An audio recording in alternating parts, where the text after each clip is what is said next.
Now, I was at the KSI at Logan Paul 2 rematch press conference. we'll put that in. That's a social clip. Yeah, so I was at that on Monday at the Troxy, and I looked round. There was kind of baying hordes of young teenage fans throwing things at the stage. It was very colourful. It was very loud. And I thought, the one thing this event is missing is Kalle Sauerland. Well, I'm sure you weren't there, but you probably watched it or highlights of it. What did you make of the whole event? I'll be honest, I didn't see the presser. I saw the presser in LA, and it's a bit of pantomime. What they're doing, they're having a fight. I don't know.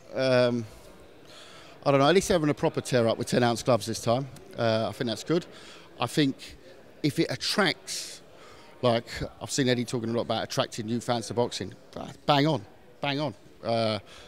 Any new fan in this sport can win, on the younger generations, that we don't lose to, chicken noise fighting or UFC or whatever it is, all these sort of wannabe fight sports, in my opinion. The boxing is stand-up pugilism, and any new fans we can win, great. If it's via YouTubers, right, who have put down the joysticks and picked up the gloves, then that's great. I don't know much about them.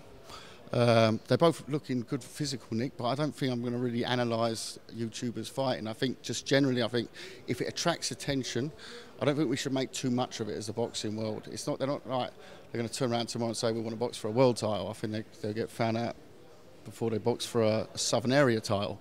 But ultimately, it's a show. Come on, and I'd rather see it. The first one, which I've never seen the fight.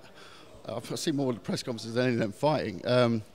The first one was done with head guards on, pillow gloves. This is a real fight. So I guess they'll find out whether they really want to box again after that. If one of them can bang, it's going to be very interesting because it's certainly a big difference getting whacked with 10-ounce gloves and 18-ounce gloves.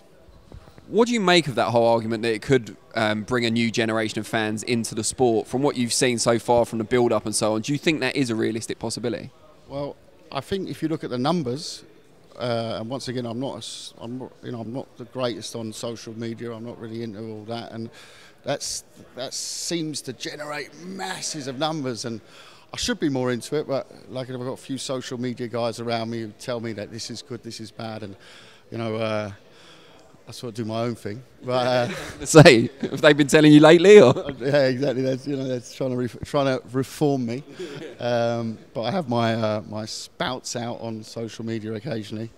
But yeah, it seems to be doing good numbers in terms of attracting people to watch a press conference. Does that turn into then, for the fight, make it an event?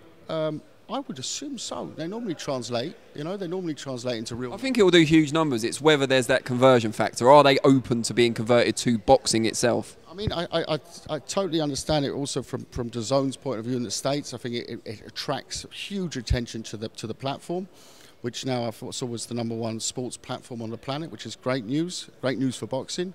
And I think from that point of view, there's nothing wrong with bringing in new fans. So I understand when people say, "Oh, this money should be going into boxing." It is going into boxing. There's a massive undercard at night. If we can attract new fans, that's new money into boxing.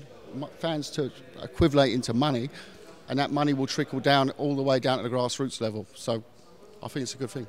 Brilliant. Well, Kalle, it's always a pleasure to see you, and we look forward to a great show on the 26th.